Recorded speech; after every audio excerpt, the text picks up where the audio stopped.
جاوید پکوان سینٹر پر اس وقت کام کا شدید دباؤ تھا۔ میں بجلی کی تیزی سے تمام امور سر انجام دے رہا تھا۔ کھلے میدان میں درختوں کے سائے تلے ایک شادی کے لیے ضیافتیں پکوائی جا رہی تھیں، جبکہ دوسری طرف ہوٹل کے اندر بیٹھے ہوئے گاہکوں کے آرڈرز کی تکمیل ہو رہی تھی۔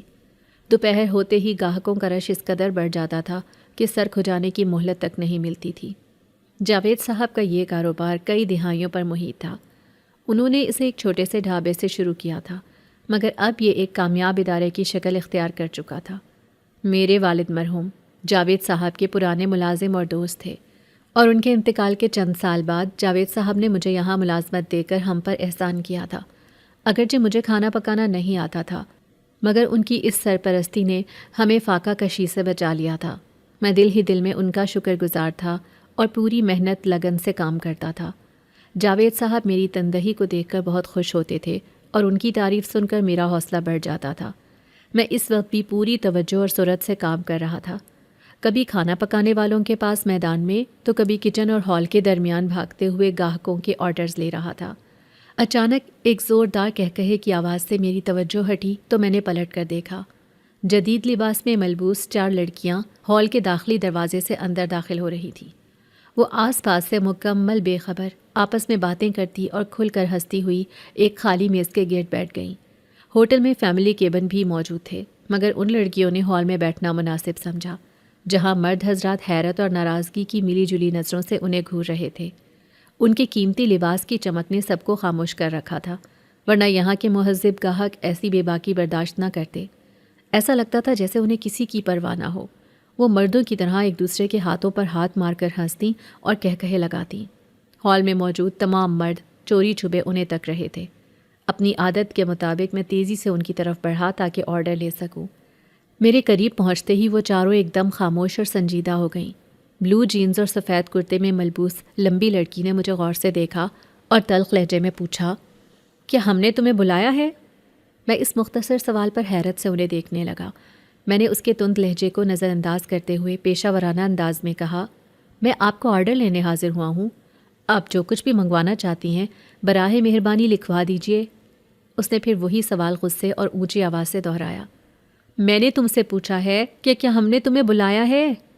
اس کی آواز پر ہال کے کئی لوگ ہماری طرف متوجہ ہو گئے، مگر وہ بڑی بڑی آنکھوں سے مجھے دیکھ کر غصہ جھاڑ رہی تھی۔ میں نے عاجزانہ انداز میں مگر طنز کا پہلو نکالتے ہوئے جواب دیا، میں معذرت خواہ ہوں۔ مجھے لگا شاید آپ کچھ کھانا پینا چاہتی ہیں، ورنہ میں سمجھتا کہ شاید آپ صرف وقت گزاری کے لیے آئی ہیں۔ میرے اس جواب پر مجھے بھی غصہ آ رہا تھا۔ اس بار شوخ لباس میں ملبوس دوسری لڑکی نے مداخلت کرتے ہوئے کہا، تم جا سکتے ہو، جب ہمیں آرڈر دینا ہوگا تو تمہیں بلا لیں گے۔ میں نے سر ہلایا اور واپس آ گیا۔ ان لڑکیوں کا یہ متکبرانہ رویہ سب کے لیے حیران کن تھا۔ یہ لڑکیاں کون ہیں اور کہاں سے آئی ہیں؟ کیا تم انہیں جانتے ہو؟ جاوید صاحب نے دھیمے لہجے میں مجھ سے پوچھا۔ وہ بھی حیرت بھری نظروں سے لڑکیوں کو دیکھ رہے تھے۔ میں نے انکار میں سر ہلا دیا کیونکہ میں انہیں بالکل بھی نہیں جانتا تھا۔ میرا خیال ہے کہ یہ یہاں پر مہمان آئی ہوں گی۔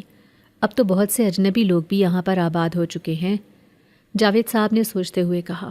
میں سر جھکا کر اپنے کام میں مصروف ہو گیا تھا۔ کچھ وقت گزرنے کے بعد میں نے سر اٹھا کر دیکھا تو وہ لڑکیاں ابھی بھی آپس میں باتیں کرنے میں مصروف تھیں۔ ان کے ہنسنے اور کہکہے لگانے کی آوازیں ہر طرف سنائی دے رہی تھیں۔ مجھے ایسی بدتمیز لڑکیوں کو دیکھ کر بہت غصہ آ رہا تھا جنہیں اپنی عزت کا بالکل بھی احساس نہ تھا۔ تھوڑی دیر بعد چاروں لڑکیاں اٹھ کر چلی گئیں اور کھانے کے لیے کچھ بھی آرڈر نہ کیا۔ ہم سب حیران ہو رہے تھے کہ کیسی عجیب لڑکیاں تھیں۔ کام کرنے کے دوران میں نے اس ٹیبل پر دیکھا جس کے ارد گرد وہ بیٹھی ہوئی تھیں تو وہاں پر کچھ پھول رکھے ہوئے دکھائی دیے۔ میں حیرت سے آگے بڑھا اور دیکھنے لگا۔ گلاب کے کالے اور سرخ پھول ٹیبل کے درمیان میں رکھے ہوئے تھے۔ قریب جانے پر مجھے گلاب کے پھولوں کی مہک بھی آنے لگی۔ میں نے ان پھولوں کو ہاتھ لگانا مناسب نہ سمجھا۔ مجھے اندیشہ تھا کہ وہ لڑکیاں اپنے پھول لینے کے لیے واپس بھی آ سکتی ہیں، اسی لیے میں نے انہیں وہیں پر رہنے دیا۔ کچھ دیر کے بعد چند گاہک ہوٹل میں داخل ہوئے اور اس ٹیبل کے گرد رکھی ہوئی کرسیوں پر بیٹھ گئے۔ تھوڑی دیر بعد ایک آدمی نے مجھے آواز دی اور جب میں ان کے قریب گیا تو میری طرف دیکھتے ہوئے وہ شخص انتہائی غصے سے بولا، یہ میز پر گند کیوں رکھا ہوا ہے؟ یہ کھانے کا ٹیبل ہے، تم لوگ صفائی کا بالکل بھی خیال نہیں رکھتے؟ اب تو میری حیرت کی کوئی انتہا نہ رہی تھی، کیونکہ وہاں پر پھول نہیں بلکہ مٹی پڑی ہوئی تھی۔ معاف کر دیں صاحب جی، ہم تو صفائی کا بہت خیال رکھتے ہیں، شاید یہاں پر کوئی گاہک آیا ہوگا جس کے ساتھ کوئی بچہ ہوگا، تو وہ اپنا یہ سامان چھوڑ گئے۔ آپ پریشان نہ ہوں، میں ابھی صاف کر دیتا ہوں۔ شرمندہ سے لہجے میں نے کہا اور جلدی سے صفائی کرنے لگا۔ مجھے ابھی تک اپنی آنکھوں پر یقین نہیں آ رہا تھا کہ وہ پھول مٹی میں کیسے تبدیل ہو گئے۔ شام کے وقت نئے ورکرز آ جاتے تھے تو سارا دن کام کرنے والوں کو چھٹی مل جاتی تھی۔ چھٹی کا وقت ہو چکا تھا۔ میں نے اپنے گندے کپڑے تبدیل کیے اور صاف ستھرے کپڑے پہن کر ہوٹل سے باہر نکل آیا۔ میں گھر کی طرف جا رہا تھا۔ ہلکا ہلکا اندھیرا چھانے لگا تھا۔ میں جب بھی چھٹی کر کے گھر کی طرف چلتا تھا تو جاوید صاحب ایک شاپر میں مجھے کچھ کھانا بھی ڈال دیتے تھے۔ میں نے انہیں بہت بار منع کیا کہ اماں گھر میں کھانا بناتی ہیں، مجھے اس کی ضرورت نہیں ہوتی، لیکن وہ کہتے تھے کہ مجھے تسلی رہتی ہے کہ میرے بہت اچھے دوست کی فیملی میں سے کوئی بھوکا نہیں رہے گا، کیونکہ تمہارا باپ صرف میرے ساتھ اس ہوٹل پر کام نہیں کرتا تھا بلکہ وہ میرا بہت اچھا دوست بھی تھا۔ جب میں نے یہ ہوٹل بنایا تھا، پکوان کا کام شروع کیا تھا، تب میرے پاس اسے دینے کے لیے کچھ نہیں ہوتا تھا۔ جو کھانا بچ جاتا تھا وہ اسی پر صبر شکر کر لیتا تھا۔ اب اگر اللہ نے مجھے دیا ہے تو میں چاہتا ہوں کہ اس کے یتیم بچوں کو کوئی کمی نہ ہو۔ جاوید صاحب ہمیشہ مجھے لاجواب کر دیتے تھے، ابا کی اور اپنی دوستی اور پرانے وقتوں کی باتیں بتا کر۔ یہی وجہ تھی کہ نہ چاہتے ہوئے بھی میں ان سے کھانا لے آتا تھا۔ میں محنت مزدوری کرتا تھا۔ مجھے خود پر یقین تھا کہ میں اپنی ماں اور بہنوں کو سنبھال سکتا ہوں۔ اپنے خیالوں میں گم میں گھر کے راستے کی طرف چل رہا تھا۔ اچانک خاموش فضا میں مجھے کہے کی آواز سنائی دی۔ میں نے پہچان لیا تھا کہ یہ وہی آواز ہے جو میں نے ہوٹل میں بھی سنی تھی، کیونکہ آج دن میں جو 4 لڑکیاں ہمارے ہوٹل میں آئی تھیں، میں چاہ کر بھی انہیں بھول نہیں پا رہا تھا۔ کہے کی آواز سن کر میرے بڑھتے ہوئے قدم رک گئے تھے۔ کچھ دیر تک خاموشی چھائی رہی تو میں نے پھر محتاط انداز سے قدم آگے بڑھانا شروع کر دیے۔ ابھی چند قدم ہی چلا تھا کہ ایک بار پھر نسوانی کہے کی آواز سنائی دی۔ آواز قریبی ہی ایک برساتی نالے میں سے آ رہی تھی۔ مجھے بہت حیرت ہوئی کہ وہ لڑکیاں اس وقت یہاں پر کیسے ہو سکتی ہیں، کیونکہ رات ہو رہی تھی اور ہمارے گاؤں میں سرے شام ہی لوگ اپنے اپنے گھروں میں پہنچ جاتے تھے، کیونکہ ہم نے اپنے بزرگوں سے سنا تھا کہ اس علاقے میں بہت سی دوسری مخلوقات بھی پائی جاتی ہیں جو کہ انسانوں کو تنگ کرتی ہیں۔ اسی لیے زیادہ تر لوگ شام سے پہلے ہی اپنے گھروں کو لوٹ جاتے تھے۔ اماں اکثر مجھ سے کہتی تھیں کہ شام سے کچھ پہلے ہی گھر پہنچ جایا کرو، لیکن میرا کام کچھ ایسا تھا کہ مجھے دیر ہو جاتی تھی، جس پر بھی اماں دروازے پر کھڑی میرا انتظار کر رہی ہوتی تھی۔ میں پریشان تھا کہ وہ اجنبی لڑکیاں کسی ایڈونچر کے شوق میں مصیبت میں نہ پھنس جائیں۔ اپنی نرم دلی کی وجہ سے میں نے ان لڑکیوں کی مدد کرنے کا فیصلہ کیا تاکہ انہیں سمجھا سکوں کہ رات کے اس وقت گھر سے باہر نکلنا مناسب نہیں ہے۔ یہ سوچتے ہوئے میں راستے سے ہٹ کر برساتی نالے کی طرف بڑھنے لگا جو کہ گہرائی میں تھا۔ ابھی میں چند قدم آگے بڑھا تھا کہ اچانک سے مجھے ایسا محسوس ہوا کہ ساری زمین حرکت میں آ گئی ہے۔ میں قدم آگے بڑھانے کی کوشش کرتا تو ایک زوردار دھکا محسوس ہوتا اور میں ایک قدم بھی آگے نہ بڑھ سکا، بلکہ میں تو ڈگمگا رہا تھا۔ ایسا لگ رہا تھا کہ ابھی زمین پر گر جاؤں گا۔ اس صورتحال پر میں بہت پریشان ہو گیا۔ کچھ سمجھ نہیں آ رہی تھی کہ یہ سب کیا ہو رہا ہے، اسی لیے خود کو گرنے سے بچاتے ہوئے میں زمین پر بیٹھ گیا۔ اچانک ہی میں نے ایک عجیب و غریب منظر دیکھا جس نے مجھے پریشان کر دیا، کیونکہ وہ 4 لڑکیاں بالکل میرے سامنے کھڑی تھیں۔ اب زمین ساکت ہو چکی تھی، اس لیے میں جلدی سے اٹھ کر کھڑا ہو گیا اور حیرت سے ان کی طرف دیکھنے لگا۔ تم سب یہاں پر کیا کر رہی ہو؟ ایسا نہ ہو کہ کسی مصیبت میں پھنس جاؤ۔ رات زیادہ ہونے سے پہلے اپنے ٹھکانے پر پہنچو، یہ جگہ بالکل بھی محفوظ نہیں ہے۔ ان لڑکیوں کی طرف دیکھتے ہوئے میں نے فکر مندانہ انداز سے کہا، تمہیں ہماری فکر کیوں ہو رہی ہے؟ لمبے قد والی لڑکی نے ایک بار پھر غصے سے میری طرف دیکھتے ہوئے پوچھا۔ مجھے تم سب سے ہمدردی ہے، یہ علاقہ تمہارے لیے نیا ہے، تمہیں اس کے بارے میں کچھ علم نہیں، اسی لیے ایسا کہہ رہی ہو۔ یہاں پر جنات بھی رہتے ہیں جو انسانوں کو تنگ کرتے ہیں، اس لیے میں تم سے کہہ رہا ہوں کہ تم جس گھر میں بھی مہمان بن کر آئی ہو ادھر واپس چلی جاؤ۔ اس لڑکی کے غصیلے لہجے کو نظر انداز کرتے ہوئے میں نے سمجھانے والے انداز میں کہا، ایک تو مجھے اس لڑکے کی سمجھ نہیں آتی، اچھا بھلا اپنے راستے پر جا رہا تھا، پھر ہماری طرف کیوں آ گیا؟ میں نے ہوٹل میں بھی اسے چھوڑ دیا تھا، لیکن مجھے لگتا ہے کہ اسے اپنی زندگی عزیز نہیں۔ انتہائی نخریلے انداز سے لمبے قد کی لڑکی یعنی فریحہ بول رہی تھی۔ مجھے اپنی زندگی بہت پیاری ہے، لیکن مجھے آپ سب کی زندگی کی بھی فکر ہے، اسی لیے میں آپ سب کو سمجھا رہا ہوں۔ میں نے اپنی بات پر زور دیتے ہوئے کہا، فریحہ، اسے تمہاری کوئی بات سمجھ نہیں آ رہی، مجھے تو اس کے ساتھ بات کرنا فضول لگ رہا ہے بالکل۔ ایک اور خوبصورت سی لڑکی نے فریحہ کو نام سے مخاطب کرتے ہوئے کہا۔ مجھے اس کا نام پتہ چل گیا تھا۔ مجھے نہیں معلوم کہ تم چاروں کون ہو، میں نے تو صرف ہمدردی میں تم سب کو مشورہ دیا تھا۔ تمہاری مرضی، میری بات مانو یا نہ مانو، میں اپنے گھر جا رہا ہوں، میری ماں میرے لیے پریشان ہو رہی ہوں گی۔ ان کی ہٹ دھرمی پر میں نے جھنجھلاتے ہوئے کہا اور اپنے راستے پر چل پڑا۔ چند قدم آگے بڑھنے کے بعد جب میں نے پیچھے مڑ کر دیکھا تو حیرت کا ایک اور شدید جھٹکا لگا، کیونکہ جس جگہ پر ابھی وہ چاروں لڑکیاں کھڑی تھیں اب وہاں پر کوئی بھی نہ تھا۔ مجھے اپنی آنکھوں پر یقین نہیں آ رہا تھا۔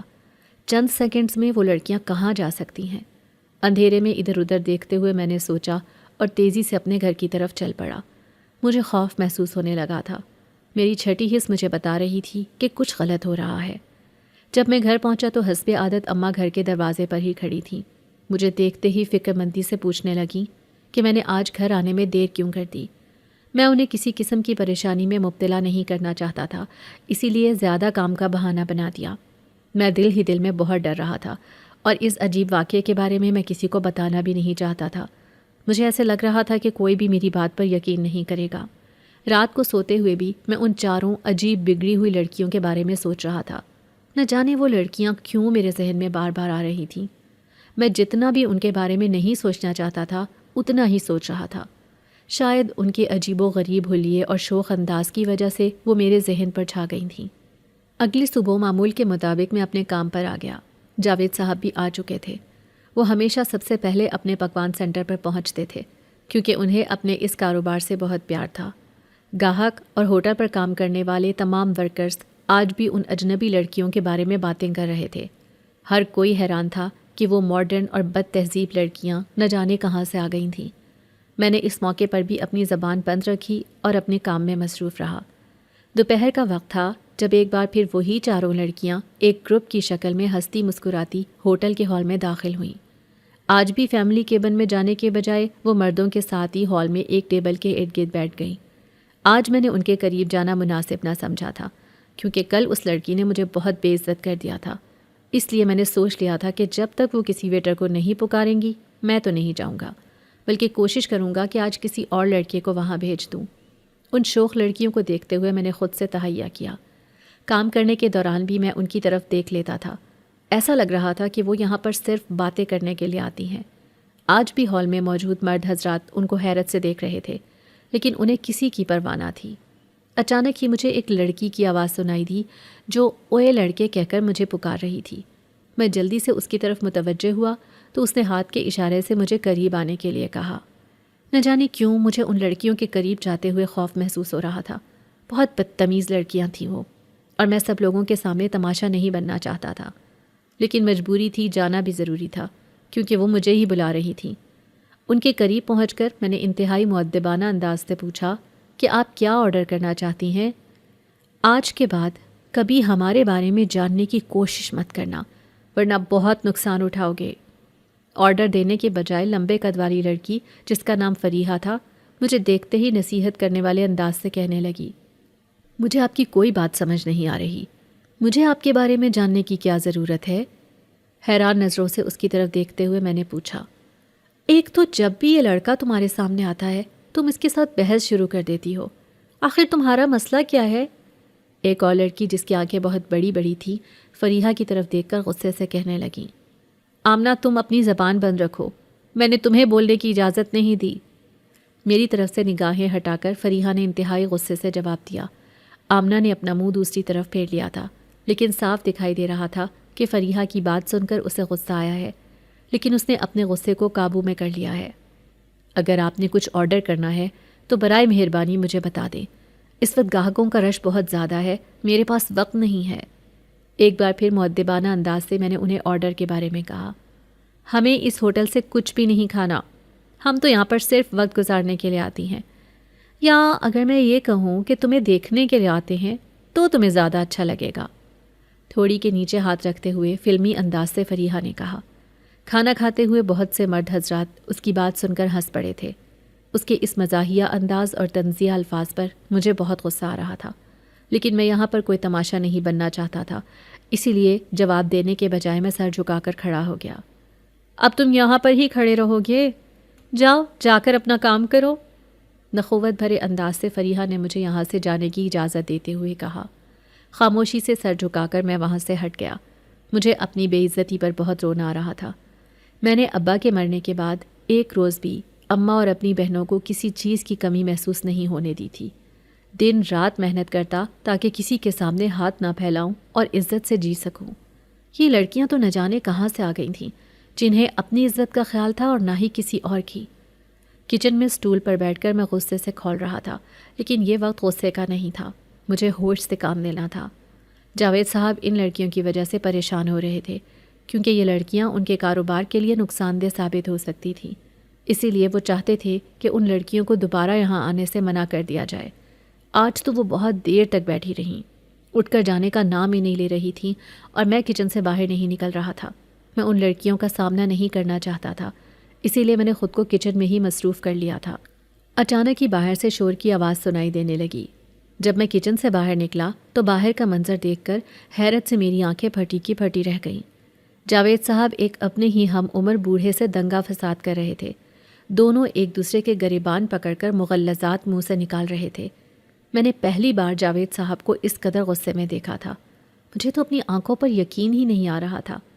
تمام گاہک اس تماشے کو بہت توجہ سے دیکھ رہے تھے۔ کوئی بھی جاوید صاحب کے ساتھ لڑائی کرنے والے شخص کو روکنے کی کوشش نہیں کر رہا تھا۔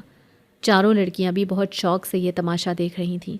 میں جلدی سے آگے بڑھا اور جاوید صاحب کو روکنے کی کوشش کرنے لگا، لیکن وہ تو آج شدید غصے میں تھے، کوئی بات سننے کے لیے ماننے کے لیے تیار ہی نہیں تھے۔ پھر نہ جانے اچانک ہی انہیں کیا ہوا، وہ چکراتے ہوئے زمین پر گر گئے اور بے ہوش ہو گئے۔ دوسرا شخص اپنا گریبان جھاڑتا ہوا ہوٹل سے باہر چلا گیا۔ باقی ورکرز کے ساتھ مل کر ہم نے جاوید صاحب کو اٹھایا اور ایک کمرے میں لے آئے جہاں کچھ چارپائیاں بچھی ہوئی تھیں۔ جاوید صاحب ابھی تک بے ہوش تھے۔ ان کے چہرے پر پانی کے چھینٹے مارے تو کچھ دیر بعد انہیں ہوش آ گیا، لیکن انہیں کچھ بھی یاد نہیں تھا کہ کچھ دیر پہلے وہ کیا کر چکے ہیں۔ ہم سب انہیں یاد دلانے کی بہت کوشش کرتے رہے کہ آپ نے اپنے ایک پرانے گاہک کو بہت بری طرح سے مارا پیٹا، یہاں تک کہ آپ دونوں نے ایک دوسرے کو بہت گالیاں دی ہیں، لیکن جاوید صاحب تو یہ ماننے کے لیے تیار ہی نہیں تھے کہ وہ ایسا بھی کر سکتے ہیں۔ جاوید صاحب زیادہ تر اپنے کیبن میں ہی بیٹھا کرتے تھے، جہاں پر ہم انہیں گاہکوں سے کھانے کی قیمت وصول کر کے دیتے تھے۔ آپ کیبن سے باہر کیوں نکلے تھے؟ کچھ سوچتے ہوئے میں نے جاوید صاحب سے پوچھا۔ میں نے ان لڑکیوں سے بات کرنی تھی جو یہاں پر آ کر بیٹھ جاتی ہیں۔ میں ان سے کہنا چاہتا تھا کہ یہ علاقہ شریف لوگوں کا ہے، یہاں پر ایسی ماڈل لڑکیوں کو پسند نہیں کیا جاتا، اور یہ تو میرا کاروبار ہے۔ اگر یہاں پر ایسی لڑکیاں کثرت سے آنے لگیں تو لوگ نہ جانے کیا سمجھیں گے۔ جب میں نے ان لڑکیوں سے یہ کہا تو وہ ہنسنے لگیں اور ہنستے ہوئے مجھ سے کہا کہ آپ ایک تماشا دیکھیں گے۔ جاوید صاحب سوچتے ہوئے ساری کہانی سنا رہے تھے۔ اتنا کہنے کے بعد وہ خاموش ہو گئے۔ کیا آپ نے کوئی تماشا دیکھا؟ ان کے چہرے کی طرف دیکھتے ہوئے میں نے سوال کیا۔ نہیں، میں نے تو کوئی تماشا نہیں دیکھا، انکار میں گردن ہلاتے ہوئے جاوید صاحب نے جواب دیا۔ ہر طرف اسی واقعے کے بارے میں باتیں کی جا رہی تھیں۔ جاوید صاحب کو میں برسوں سے جانتا تھا، وہ بہت نیک اور نرم طبیعت کے مالک تھے، لیکن آج نہ جانے انہیں کیا ہو گیا تھا۔ شاید وہ ذہنی طور پر کچھ پریشان تھے۔ میں نے انہیں گھر جا کر آرام کرنے کا مشورہ دیا، جسے مانتے ہوئے وہ کچھ دیر گھر آرام کرنے کے لیے چلے گئے۔ میری چھٹی میں ابھی کچھ وقت باقی تھا۔ جب جاوید صاحب واپس آئے تو میں نے ان سے آج گھر جلدی جانے کی اجازت مانگ لی تھی، کیونکہ کل والے واقعے سے میں بہت ڈر گیا تھا۔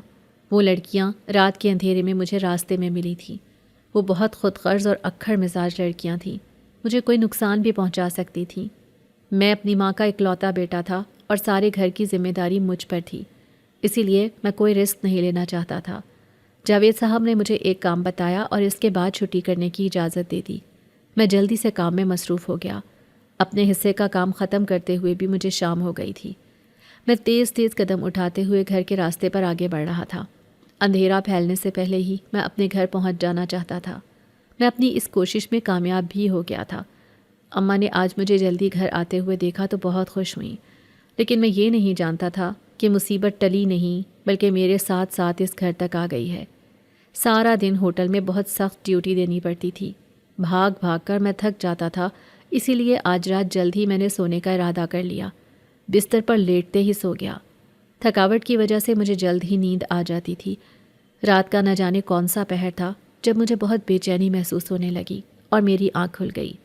مجھے محسوس ہو رہا تھا کہ کوئی بالکل میرے قریب بیٹھا ہوا ہے اور میرے سر کے بالوں میں انتہائی آرام سے انگلیاں بھی چلا رہا ہے۔ مجھے شدید گرمی کا احساس ہو رہا تھا۔ شاید یہ گرمی کا ہی اثر تھا کہ میں بے چینی محسوس کرتے ہوئے اٹھ کر بیٹھ گیا تھا۔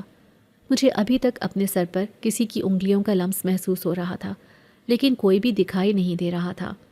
قریب ہی اماں اپنی چارپائی پر آرام سے سو رہی تھی۔ دوسرے کمرے میں میری دونوں بہنیں سوتی تھیں۔ گرمی اور بے چینی کی وجہ سے مجھے پیاس محسوس ہوئی تو میں اپنے بستر سے نیچے اتر کر کھڑا ہو گیا۔ قریب ہی کھڑکی کے سامنے ایک چھوٹے سے ٹیبل پر پانی کا جگ اور گلاس رکھا ہوا تھا۔ پانی پیتے ہوئے میری نظر کھڑکی سے باہر گئی تو حیرت سے میری آنکھیں کھلی کی کھلی رہ گئیں، کیونکہ مجھے ان 4 لڑکیوں میں سے ایک لڑکی باہر کھڑی دکھائی دی، جس کا نام تھا آمنہ۔ کھڑکی کے قریب کھڑی وہ میری طرف دیکھ رہی تھی اور پھر ہاتھ کے اشارے سے مجھے اپنی طرف بلانے لگی۔ مجھے اس لڑکی کو اس وقت اپنے گھر کے صحن میں دیکھ کر بہت حیرت ہو رہی تھی۔ میں نے اماں کی طرف دیکھا تو وہ گہری نیند میں سو رہی تھی، اسی لیے میں خاموشی سے کمرے سے باہر نکل آیا۔ مجھے باہر نکلتے ہوئے دیکھ کر آمنہ گھر میں لگے ہوئے درخت کی طرف جانے لگی۔ میں بھی اس کے پیچھے چلتے ہوئے درخت تک آ گیا۔ تم یہاں پر کیا کر رہی ہو؟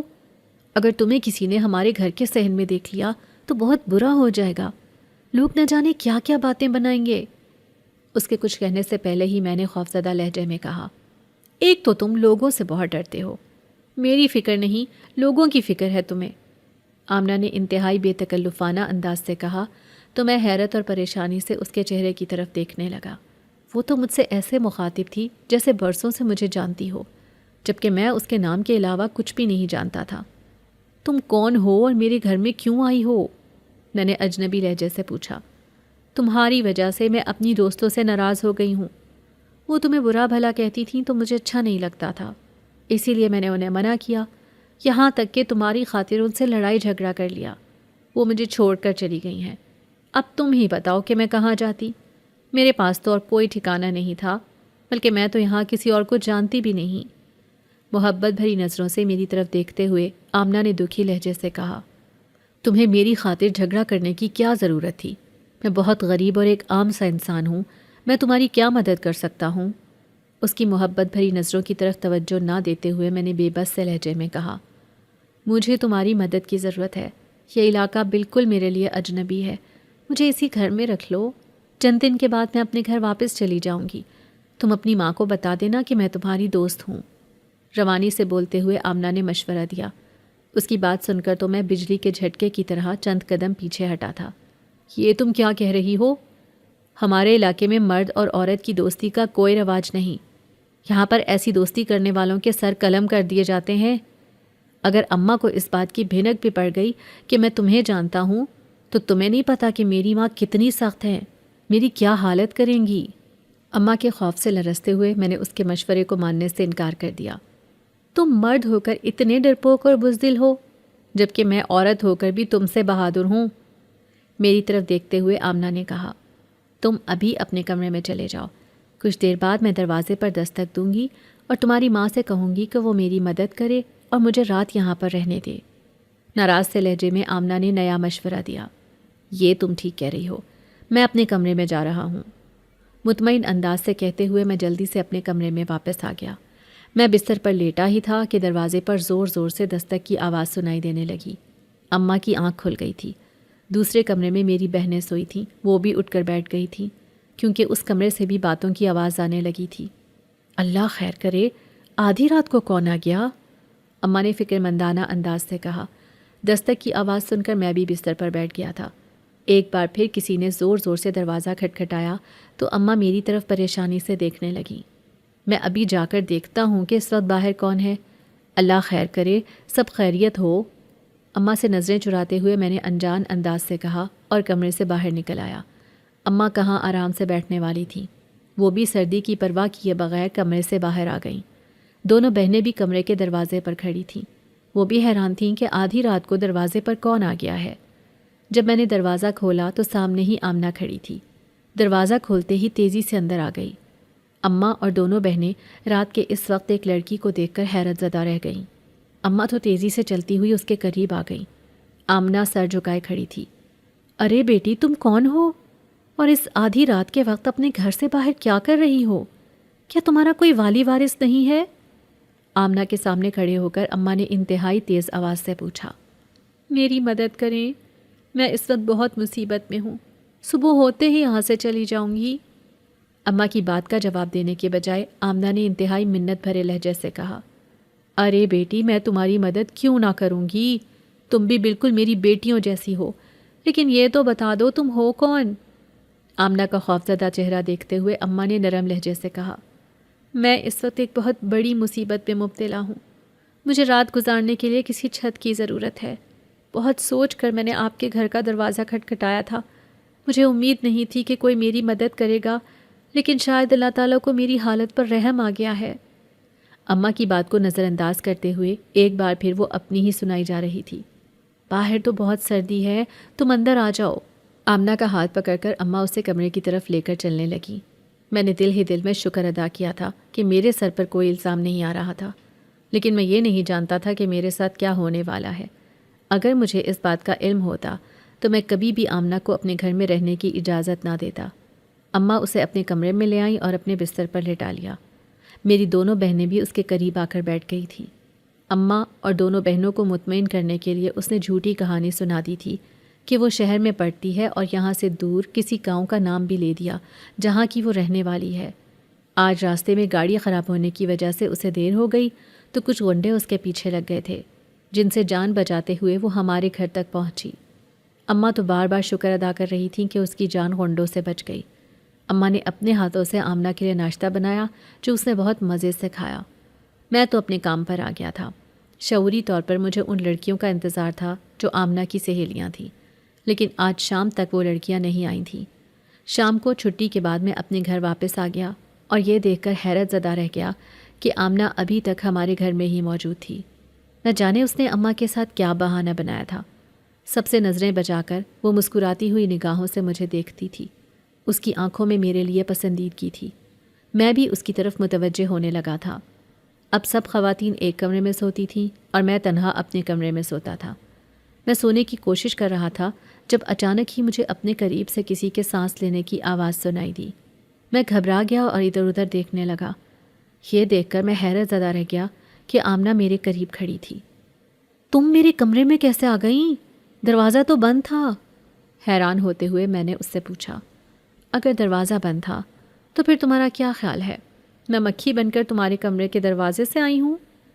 میری بات کا ہنستے ہوئے اس نے جواب دیا۔ میں آج پہلی بار اسے ہنستے ہوئے دیکھ رہا تھا۔ ہنستے ہوئے بھی وہ بہت حسین دکھائی دے رہی تھی۔ اس کی خوبصورت اور معصوم شکل دیکھ کر میں سب کچھ بھول گیا۔ مجھے عادت تھی کہ میں رات کو اچھی طرح سے دروازہ بند کر کے سوتا تھا، لیکن مجھے ایسا لگا کہ شاید غلطی سے میں نے ہی دروازہ کھلا چھوڑ دیا تھا۔ تمہیں اس وقت کمرے سے باہر نہیں آنا چاہیے تھا۔ اگر کسی کی آنکھ کھل گئی اور تم کمرے میں موجود نہ ہوئیں تو سب پریشان ہو جائیں گے۔ بند دروازے کی طرف دیکھتے ہوئے میں نے فکر مندانہ لہجے سے کہا۔ مجھے آمنہ کی ہمت پر حیرت ہو رہی تھی۔ آدھی رات کو میرے کمرے میں بالکل تنہا آ گئی تھی، جبکہ یہ خیال آتے ہی کہ اگر اماں نے اسے میرے کمرے میں دیکھ لیا تو پھر وہ میری کیا حالت کریں گی، میرے تو پسینے چھوٹ رہے تھے۔ تم کیوں ڈر رہے ہو؟ میری بات پر یقین رکھو کہ ان میں سے کوئی بھی اس کمرے میں نہیں آئے گا۔ اس نے مجھے جواب دیتے ہوئے کہا، تمہیں اس وقت میرے کمرے میں نہیں آنا چاہیے تھا، یہاں سے چلی جاؤ۔ میں اسے کمرے سے باہر جانے کے لیے کہا تو اس کے چہرے پر دکھ اور بے عزتی کے اثرات دکھائی دینے لگے۔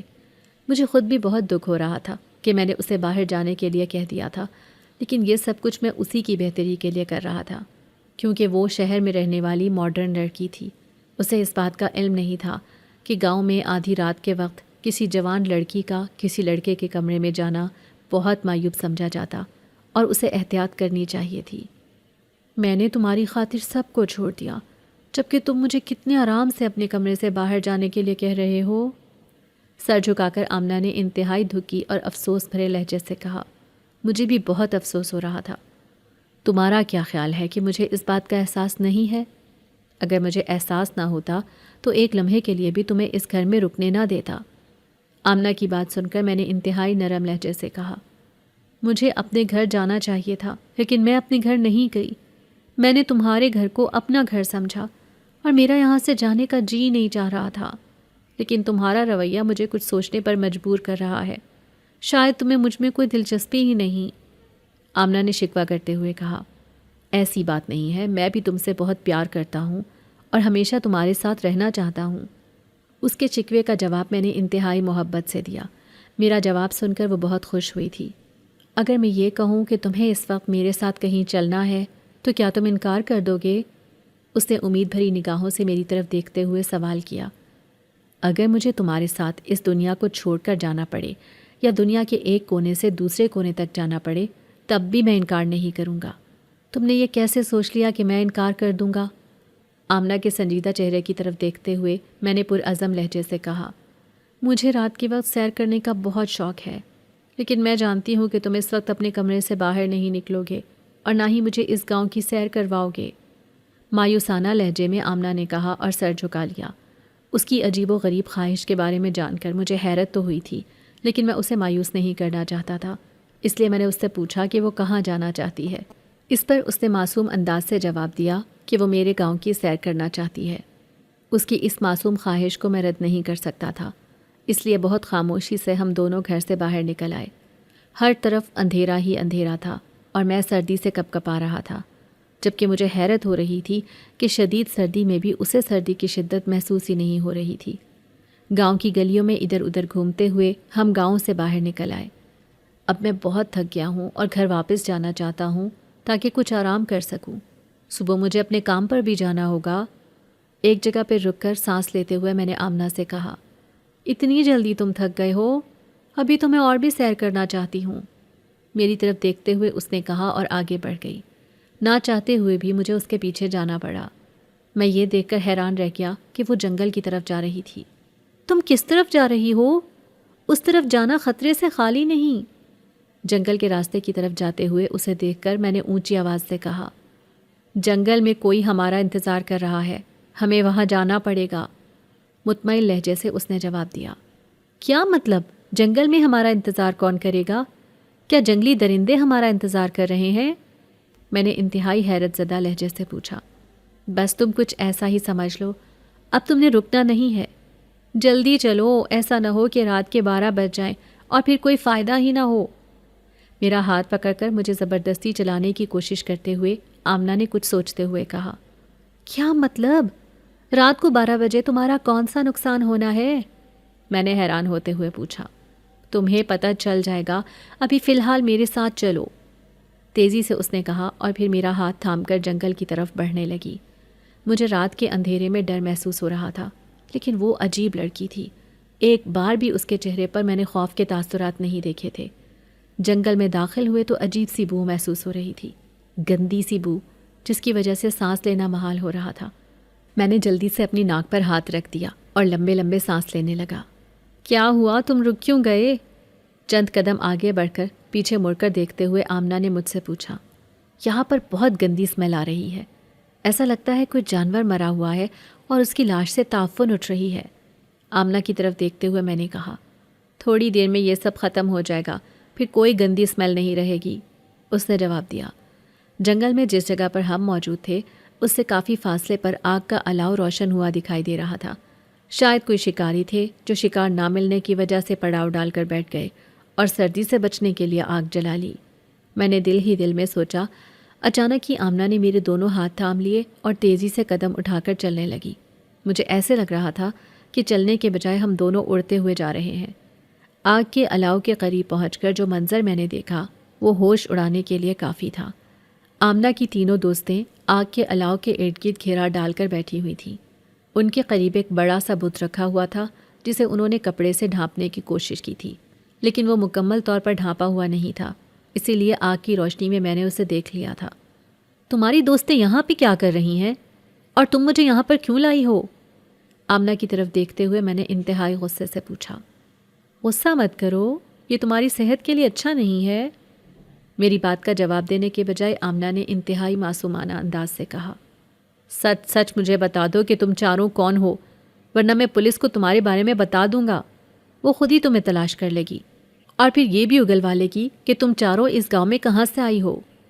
دھمکی دینے والے انداز سے میں نے آمنہ کو کہا، ہمیں نہ تو پولیس سے ڈر لگتا ہے اور نہ ہی انسانوں سے۔ تم یہاں سے زندہ واپس جاؤ گے تبھی کسی کو بتا سکو گے نا؟ آمنہ کی سہیلی فریحہ نے میری طرف دیکھتے ہوئے کہا اس کی بات سن کر وہ سب کہے لگانے لگی، جبکہ میں حیرت اور خوف سے ان کی طرف دیکھنے لگا۔ دیکھتے ہی دیکھتے وہ چاروں خوبصورت لڑکیاں انتہائی خوفناک اور بے حد ڈراؤنی شکلوں میں تبدیل ہو گئیں۔ ان کے جسم بھی عام انسانوں جیسے نہ تھے، ان کا باقی جسم بھی عجیب بھیانک تھا۔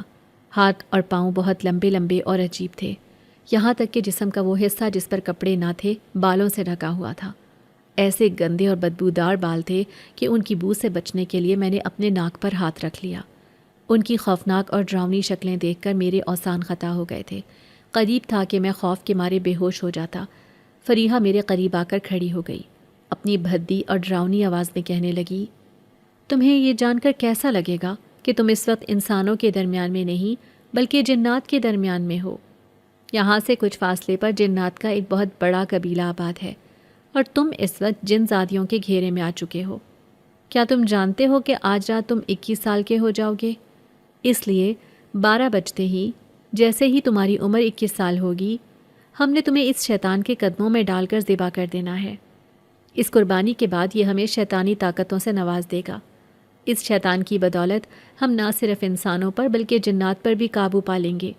ہر طرف ہماری حکومت ہوگی، ہر کام ہماری مرضی سے ہوگا، کوئی ہمارے حکم کی خلاف ورزی نہیں کر سکے گا۔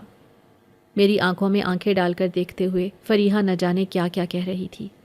میری سوئی تو ایک ہی جگہ پر اٹکی ہوئی تھی کہ وہ مجھے اس شیطان بت کے قدموں میں ڈال کر ذبح کر دیں گی۔ مجھے کچھ سمجھ نہیں آ رہی تھی کہ اس صورتحال میں مجھے کیا کرنا چاہیے، کیونکہ میں تو سوچ بھی نہیں سکتا تھا کہ اتنی خوبصورت لڑکیاں انسان نہیں بلکہ جنات ہیں، اور وہ کسی ایسے انسان کی تلاش میں تھیں جسے وہ اپنے مقصد کے لیے استعمال کر سکیں، اور ان کی نگاہ انتخاب مجھ جیسے غریب ویٹر پر ٹھہر گئی تھی۔ دیکھتے ہی دیکھتے وہ چاروں آگ کے الاؤ کے ارد گرد آنکھیں بند کر کے بیٹھ گئیں اور ایک انجانی زبان میں نہ جانے کیا پڑھنے لگیں۔ وہ اونچی آواز سے کچھ پڑھ رہی تھیں۔ آہستہ آہستہ بت کے اوپر سے چادر اترنے لگی اور پھر تیز ہوا چلنے لگی۔ اچانک ہی میرے ذہن میں خیال آیا اور میں جلدی سے آگے بڑھا اور ایک آگ سے جلتی ہوئی لکڑی ہاتھ میں اٹھا لی۔ ان چاروں نے آنکھیں کھول کر میری طرف دیکھا۔ وہ سوچ بھی نہیں سکتی تھیں کہ میں ایسی حرکت کر سکتا ہوں، ورنہ وہ مجھے باندھ دیتی۔ اگر تم چاروں میں سے کوئی بھی آگے بڑھی تو میں اسے جلا کر راکھ کر دوں گا، دھمکی دیتے ہوئے میں نے کہا۔ وہ چاروں چیخنے لگیں، چلانے لگیں کہ میں یہ سب نہ کروں، ان کی محنت ضائع چلی جائے گی۔ برسوں سے وہ اس موقع کی تلاش میں تھیں اور آج ان کا عمل پورا ہو جائے گا۔ ان کا شیطان ان سے خوش ہو کر انہیں بے پناہ جناتی طاقتیں دے گا، جس کی مدد سے وہ اپنی ہر خواہش پوری کر سکتی ہیں۔ لیکن مجھے ان کے رونے کا، چیخنے کا کوئی احساس نہیں ہوا تھا۔ اگر میں ان سے ہمدردی کرتا تو میں بے موت مارا جاتا۔ وہ میری منت سماجت کرنے لگیں کہ جلتی ہوئی لکڑی نیچے رکھ دوں اور آرام سے بیٹھ جاؤں، انہیں ان کا عمل کرنے دوں، ورنہ عمل نامکمل ہونے کی صورت میں نقصان ہو جائے گا۔ میں اسی انتظار میں تھا کہ 12 بج جائیں اور ان کا عمل ناکام ہو۔ اچانک ہی وہ چاروں زمین پر گر کر ایسے تڑپنے لگیں جیسے مچھلی پانی کے بغیر تڑپتی ہے۔ دیکھتے ہی دیکھتے میری نگاہوں کے سامنے ان چاروں کے جسموں میں آگ بھڑک اٹھی، یہاں تک کہ جو بت ان کے قریب پڑا تھا وہ بھی ان کے ساتھ ہی آگ میں جلنے لگا۔ آگ کے شعلے تو مجھے آسمان تک جاتے ہوئے دکھائی دے رہے تھے۔ میں مزید وہاں پر یہ دیکھنے کے لیے نہیں رکا کہ وہ جل کر خاک کیسے ہو رہی ہیں۔ میں جلد سے جلد بھاگ جانا چاہتا تھا، اسی لیے گاؤں جانے والے راستے کی طرف تیزی سے بھاگنے لگا۔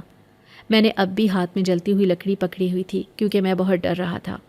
میں اپنے گھر کے دروازے پر پہنچ گیا اور یہ دیکھ کر مجھے تسلی ہوئی کہ دونوں بہنیں سو رہی تھیں۔ انہیں میری غیر موجودگی کا علم نہیں ہوا تھا، لیکن میں اس وقت اتنا خوفزدہ تھا کہ اپنے کمرے میں نہیں جا سکتا تھا۔ دہکتی ہوئی وہ لکڑی اب بھی میرے پاس تھی اور میں اماں کے بستر کے پاس جا کر بیٹھ گیا۔ اماں کی آنکھ کھل گئی اور میری حالت دیکھ کر وہ پریشان ہو گئیں۔ خوف کے مارے میرا جسم ابھی بھی کانپ رہا تھا۔ اماں مجھ پر قرآنی آیات پڑھ کر دم کرنے لگیں تو میں خود کو بہتر محسوس کرنے لگا۔ جب میری حالت سنبھلی تو میں نے اماں کو سارا واقعہ سنا دیا۔ میری جان بچ جانے پر اماں نے شکرانے کے نوافل ادا کیے، لیکن خوف کی وجہ سے نہ جانے کتنے دن میں بخار میں مبتلا رہا۔ اب تو میں سرے شام ہی گھر واپس لوٹ آتا تھا۔ اگر مجھے دیر ہو جاتی تو میں جاوید پکوان سینٹر پر ہی رک جاتا، لیکن اندھیرے میں گھر سے باہر نہیں نکلتا تھا۔ اس خوفناک واقعے کے بعد جاوید پکوان سینٹر پر ایک عجیب سی خاموشی چھا گئی تھی۔ وہ پرانی خصلت والے گاہک جو یہاں پر سالوں سے آتے تھے، جاوید صاحب کی اس غیر متوقع لڑائی کو دیکھ کر پریشان ہو گئے تھے اور انہوں نے ان سے کنارہ کشی اختیار کر لی تھی۔ جاوید صاحب کو اس لڑائی یا ان لڑکیوں کے بارے میں مکمل طور پر کچھ یاد نہیں تھا، جیسے کسی نے ان کی یادداشت سے وہ حصہ مٹا دیا ہو۔ وہ اکثر مجھ سے پوچھتے تھے کہ وہ شوخ لڑکیاں پھر کبھی آئی ہیں یا نہیں، لیکن میں ہمیشہ نفی میں سر ہلاتا اور اپنے کام میں مشغول ہو جاتا۔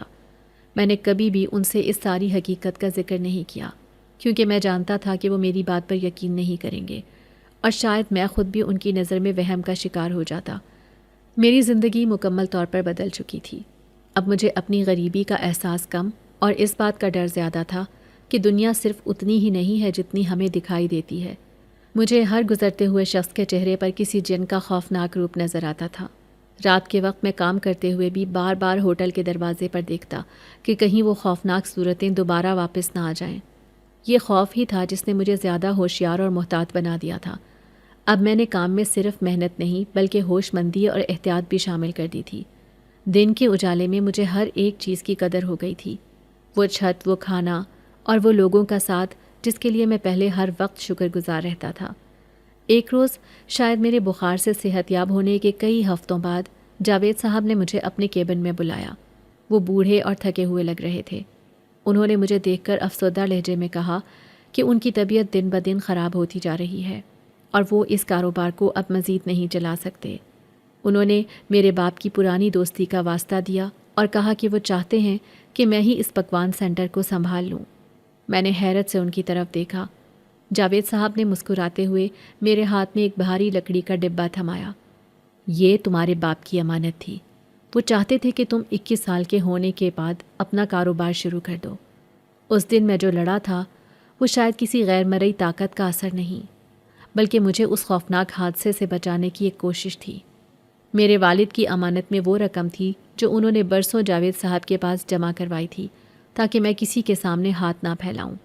میں نے جاوید صاحب کا شکریہ ادا کیا اور ان کی دی ہوئی ذمہ داری قبول کر لی۔ اب میں جاوید پکوان سینٹر کا نیا مالک تھا۔ یہ جگہ جو میرے لیے کبھی خوف اور محنت کی علامت تھی، اب میرے باپ کی محبت اور میرا مستقبل بن گئی تھی۔ میں نے فوری طور پر پکوان سینٹر میں بہت سی تبدیلیاں کیں۔ سب سے پہلے میں نے اس ہال کو مکمل طور پر فیملی کے لیے مخصوص کر دیا تاکہ وہاں دوبارہ کوئی غیر مناسب شخص نہ بیٹھ سکے۔ میں نے دن رات محنت کی اور جلد ہی کاروبار پھر سے چلنے لگا۔ میرے ہاتھ میں ایک نیا عزم تھا، ایک ایسا عزم جو مجھے اس بات کی یاد دلاتا تھا کہ میں ایک بڑی آزمائش سے گزر کر آیا ہوں اور میرے سر پر میرے والد کا سایہ ہمیشہ موجود رہا ہے۔ وقت گزرتا گیا اور میں نے اپنی ماں اور بہنوں کو عزت اور سکون کی زندگی دی۔ وہ رات اور ان 4 جنزادیوں کی خوفناک چیخیں میرے کانوں میں ہمیشہ گونجتی رہتی ہیں، مگر میں اب جانتا تھا کہ ہماری دنیا اور جنات کی دنیا کے درمیان ایک باریک پردہ حائل ہے جسے صرف محنت، سچائی اور اللہ پر یقین کے ذریعے ہی محفوظ رکھا جا سکتا ہے۔ میں آج بھی جاوید پکوان سینٹر پر بیٹھ کر گاہکوں کو کھانا پیش کرتا ہوں، مگر اب میں صرف ایک ویٹر نہیں بلکہ ایک ایسا شخص ہوں جو 2 دنیاؤں کا راز جانتا ہے اور جو ہر شام سورج ڈوبنے سے پہلے اپنے گھر کو لوٹ جاتا ہے، اس احتیاط کے ساتھ کہ دنیا کا اندھیرا دوبارہ اس کے ارد گرد نہ چھا سکے۔